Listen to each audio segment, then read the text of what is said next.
Kuhirup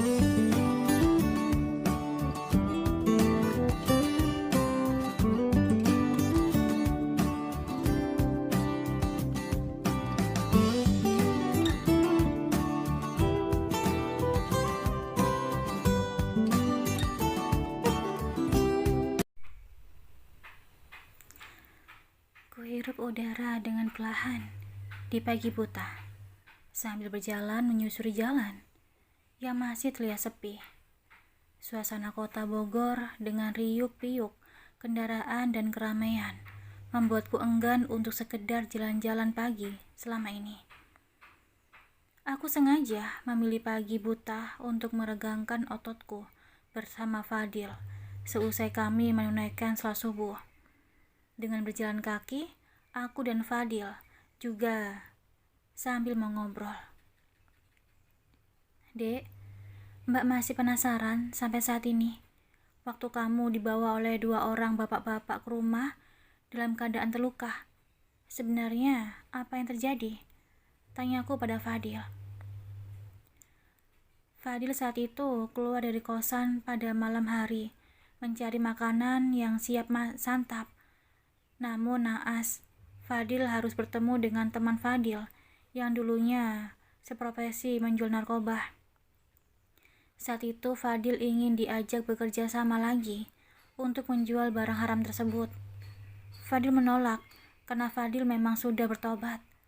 Karena merasa tersinggung dengan penolakan Fadil, teman Fadil sengaja mengajak teman yang lainnya untuk meroyok Fadil, hingga Fadil sampai babak belur. Fadil sempat melawan, namun Fadil kalah telak melawan 4 orang sendirian. Beruntung kedua bapak itu dengan beraninya melerai teman Fadil. Saat ditanya kemana Fadil akan diantar, dan spontan Fadil meminta tolong untuk diantarkan ke rumah kita dulu. Fadil menolak dibawa ke rumah sakit. Tutur Fadil. Mbak bersyukur, Dek, kamu masih hidup dan kita bisa bersama lagi. Ucapku bersyukur. Terus, bagaimana kabar bapak yang mengajarkanmu mengaji waktu di dalam sel, Dek? Tanyaku penasaran. Fadil pernah mengunjungi Bapak Yakub waktu itu. Beliau masih di dalam penjara, Mbak. Fadil sangat kasihan kepada beliau karena Pak Yakub rindu sekali dengan saudaranya yang berada di kampung dan juga kedua anaknya. Ucap Fadil sedih. Semoga saja beliau secepatnya bebas ya, Dek. Memangnya kasus Bapak Yakub apa, Dek? Tanyaku lagi. Beliau kasusnya membunuh orang.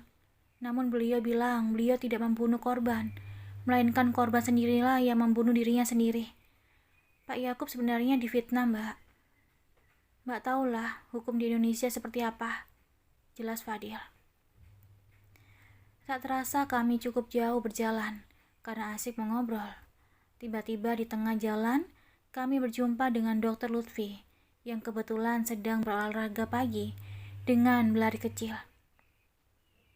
Riana, Fadil, jalan-jalan juga, sapa Dr. Lutfi ramah. Seumur hidup, baru kali ini jantungku ingin melompat dari tempatnya. Padahal awal bertemu dengan Dr. Lutfi tak begini rasanya. Iya, Dok, ucap Fadil tersenyum. Akhirnya Dr. Lutfi ikut jalan bareng bersama kami. Mbak tinggal dulu ya, soalnya Fadil mau masuk kerja. Duluan ya, Dok. Ucap Fadil pamit dan terburu-buru pulang ke rumah. Mungkin Fadil sengaja meninggalkanku dengan Dr. Lutfi, mengingat kala itu Fadil sering menggodaku. Sepanjang perjalanan, aku dan Dr. Lutfi sama-sama terdiam dan terhanyut dalam pikiran kita masing-masing. Bagaimana kita duduk di sana? Ucap Dr. Lutfi bersuara sambil menunjuk ke arah taman kecil. Aku hanya mengangguk setuju. Kamu tunggu di sini sebentar ya. Aku mau pesan air dan cemilan dulu, ucap Dr. Lutfi berlalu pergi ke depan taman. Di sana banyak sekali para pedagang yang berjualan aneka makanan dan kue. Minumlah, ucap Dr. Lutfi, memberiku perasan air lemon hangat yang ditambahkan dengan sedikit madu untuk pemanis alamiah. Terima kasih, ucapku sembari menyedot minuman hangat itu dengan sedotan. Entah mengapa, jika aku bersama Bagas, aku tak sekikuk seperti ini. Aku merasa menjadi diriku sendiri dan tak malu untuk sekedar bercanda. Namun bersama Dr. Lutfi, aku agak menjaga image. Dr. Lutfi pun sejak tadi hanya mengaduk-ngaduk minumannya dengan sedotan. Seolah Dr. Lutfi lagi berpikir apa yang akan menjadi topik untuk obrolan kami. Kita sepertinya tak bersama karena suasana sangat hening tanpa bicara. Akhirnya aku terpaksa membuka suara terlebih dahulu. Dok, maaf jika Riana lancang. Apakah si dokter tidak marah jika melihat dokter bersama Riana? Salah paham gitu? Tanyaku tak enakan. Dr. Lutfi pun tertawa lepas. Entah apa yang membuatnya begitu lucu. Berulang kali aku menata jilbabku dan mengusap mukaku. Mungkin Dr. Lutfi mentertawakan wajahku yang dalam keadaan belum mandi atau yang lainnya.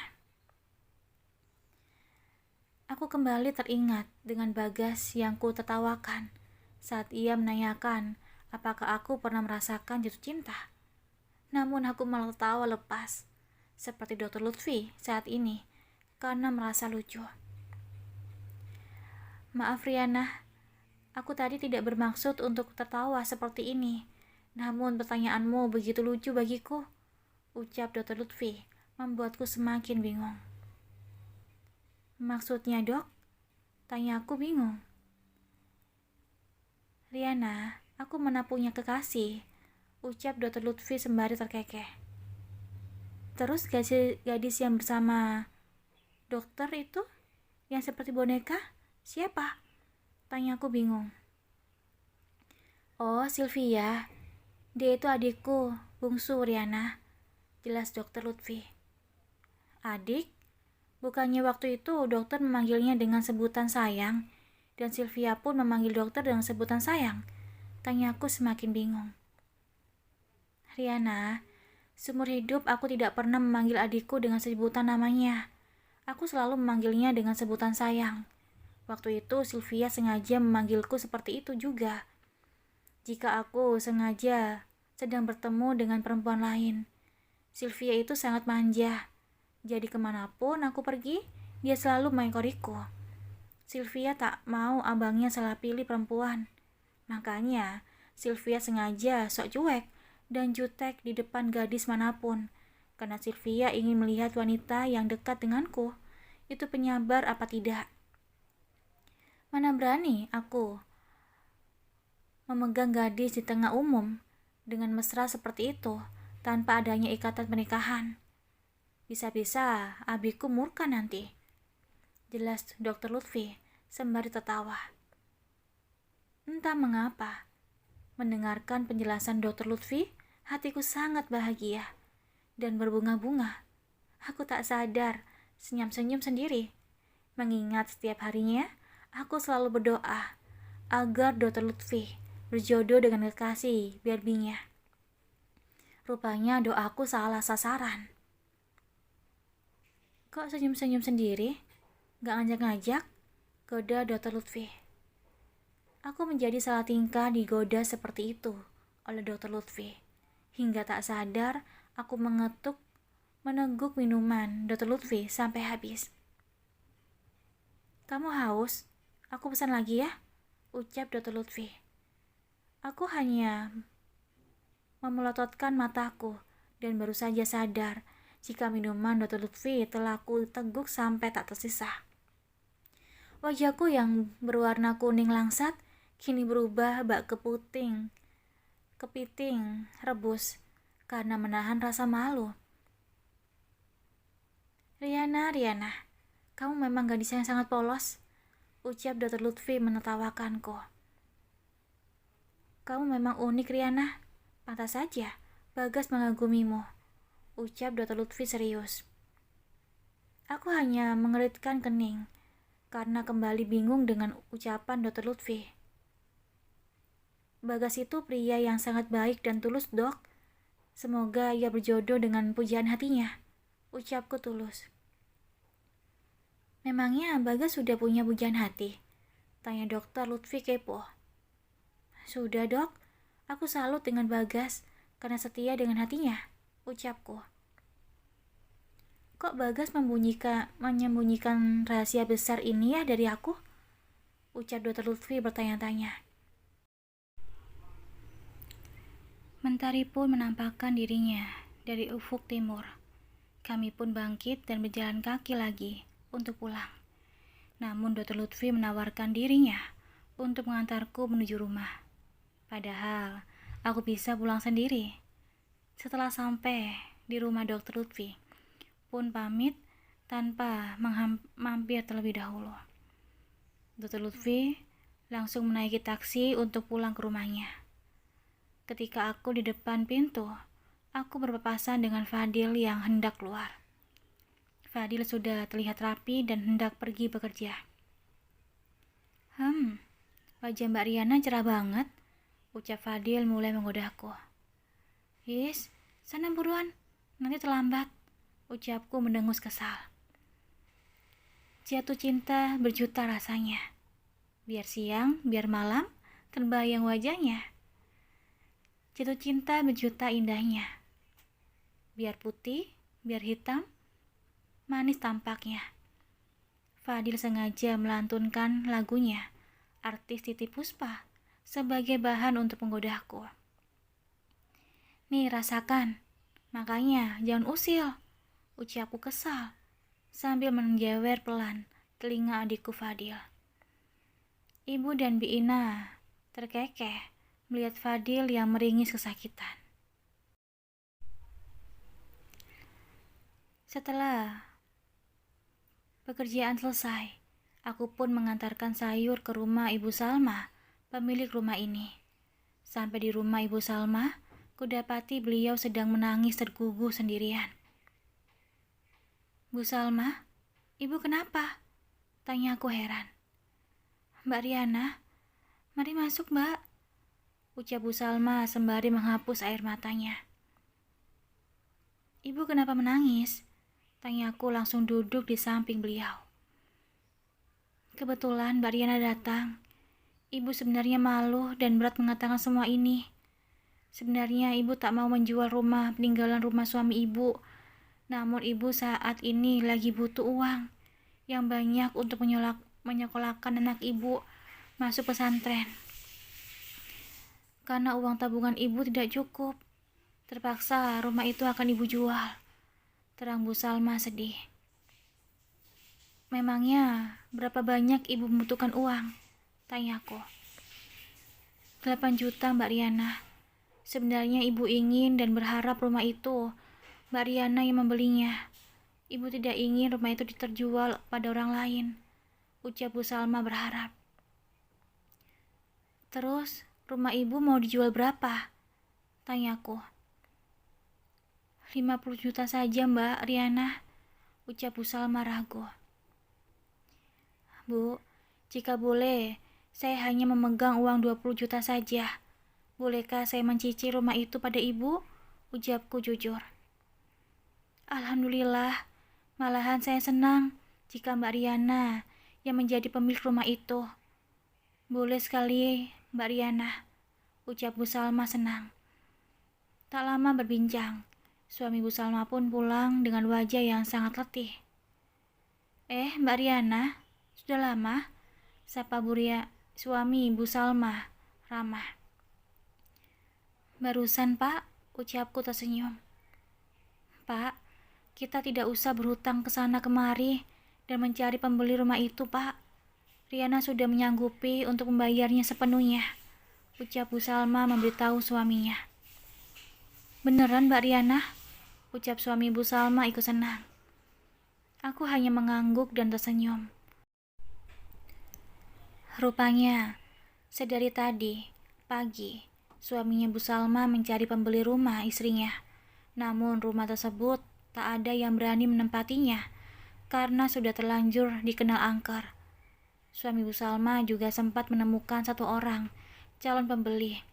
Namun calon pembeli tersebut hanya menyanggupi pembayarannya dengan harga yang sangat rendah.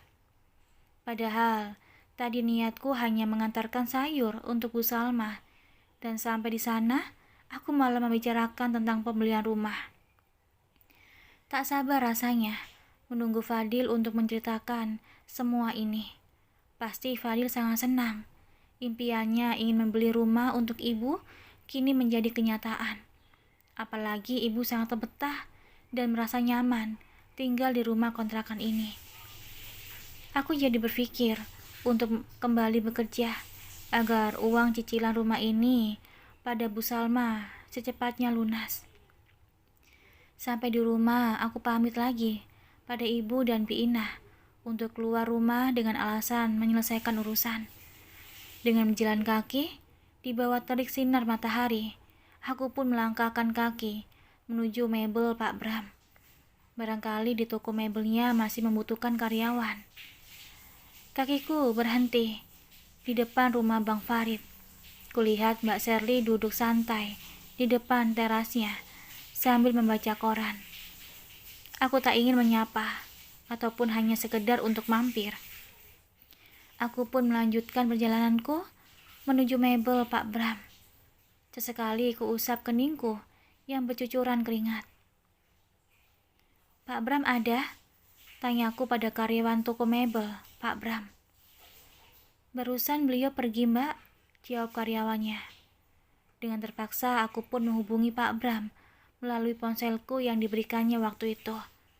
Semenjak Fadil kecelakaan hingga saat ini, aku tak pernah berkomunikasi lagi dengan Pak Bram. Halo, ucap Pak Bram dari seberang sana. Assalamualaikum Pak, maaf, Riana mengganggu waktu Bapak. Apakah Bapak masih membutuhkan karyawan untuk toko mebel Bapak? Ucapku langsung pada intinya. Mengingat Pak Bram orang yang dingin dan kurang menyukai basa-basi, akhirnya aku mengikuti alur karakternya jika berkomunikasi. Masih? Kamu mau bekerja? Tanya Pak Bram singkat. Iya Pak, jawabku. Baiklah, besok kamu sudah bisa bekerja, ucapnya langsung menutup telepon tanpa salam. Malam ini aku pun mendatangi rumah Bu Salma bersama Fadil. Fadil sangat senang sekali mengetahui kamilah yang akan membayar rumah itu. Kami sengaja tak memberitahu ibu tentang pembayaran rumah Bu Salma. Setelah rumah ini lunas, barulah kami akan memberitahu ibu sebuah kejutan. Bu, terimalah uangnya, dihitung dulu. Ucapku menyerahkan uang sebesar 20 juta pada Bu Salma. Tak lupa kami menyertakan kwitansi pembayaran dan 2 orang saksi untuk menandatangani surat pembelian rumah tersebut. Sebenarnya aku akan menyerahkan uang itu begitu saja atas persetujuan kedua belah pihak dan atas dasar saling percaya. Namun suami Bu Salma menganjurkan untuk menyediakan surat perjanjian cicil dan kwitansi pembayaran dengan 2 orang saksi. Mbak Riana, manusia itu kadang khilaf dan kadang pelupa. Saya tahu Mbak Riana orangnya jujur. Agar tak terjadi masalah nantinya, apa salahnya dilengkapi dengan dokumen? Ucap suami Bu Salma mengingatkan. Kami pun mengangguk setuju dengan Fadil. Usai urusan kami selesai, kami pun pulang ke rumah. Kulihat mobil Pak Bram sudah terparkir di depan rumah. Maaf Pak, menunggu lama, ucapku basa-basi. Kebetulan tadi saya lewat sini, langsung mampir, ucap Pak Bram lagi-lagi wajahnya datar tanpa ekspresi. Aku tak tahu apa maksud dari kedatangan Pak Bram. Datang sebentar setelah melihatku, lalu pamit pulang, layaknya jelangkung. Ini tadi ada martabak manis dibelikan Pak Bram nak, ucap ibu membuka kotak martabak. Waduh Bu, kok kotak martabaknya ada 10 kotak? Banyak sekali, ucapku heran. Nggak tahu juga, Nak Riana. Timpal Biina juga bingung. Karena kebanyakan, aku pun membagikan martabak pemberian Pak Bram pada tetangga. Tiba-tiba aku teringat Bang Imran yang hidupnya sendiri. Fadil, mumpung belum jam 9 malam, temani Mbak ke rumahnya Bang Imran yuk, ucapku pada Fadil. Besok aja Mbak, ucap Fadil menolak. Kalau besok Mbak berangkat kerja dek, ucapku. Fadil menatapku heran, karena ia tak tahu jika aku akan bekerja lagi. Mbak bekerja di mana? Tanya Fadil. Aku pun menjelaskan pada Fadil jika aku akan bekerja kembali pada Pak Bram. Namun kali ini bukan sebagai bodyguard ayah, namun sebagai karyawan toko mebelnya. Sebenarnya Fadil menyuruhku untuk diam di rumah saja, namun aku beralasan tak terbiasa jika tidak bekerja. Padahal niatku ingin membantunya mengumpulkan uang cicilan rumah agar aku bisa meringankan beban adikku. Pagi pun tiba. Sebelum berangkat kerja, aku sudah menjelaskan pada ibu dan Biina jika aku akan berangkat bekerja. Sesampainya di tempat kerja, aku mulai membersihkan mebel yang dihinggapi debu bersama satu karyawan laki-laki. Di sini kami bekerja 3 orang karyawan. Satunya lagi bertugas sebagai kasir. Pagi Pak Bram, sapa Erni sebagai kasir dengan ramah. Aku mengangkat kepalaku ketika mengetahui bosku sudah datang mengunjungi tokonya. Aku hanya tersenyum melihat Pak Bram, dan tanpa kuduga, Pak Bram pun mentumben membalas senyumanku. Heriana, mimpi apa? Bosku itu mau aja diajak senyum olehmu, ucap John teman kerjaku. Aku hanya mengangkat bahu karena aku juga heran dengan sifat Pak Bram yang seperti bunglon, suka berubah-berubah. Terima kasih udah dengerin audio di Eva Family. Jangan lupa like, komen, share, dan juga subscribe ya. Aku tunggu. Terima kasih.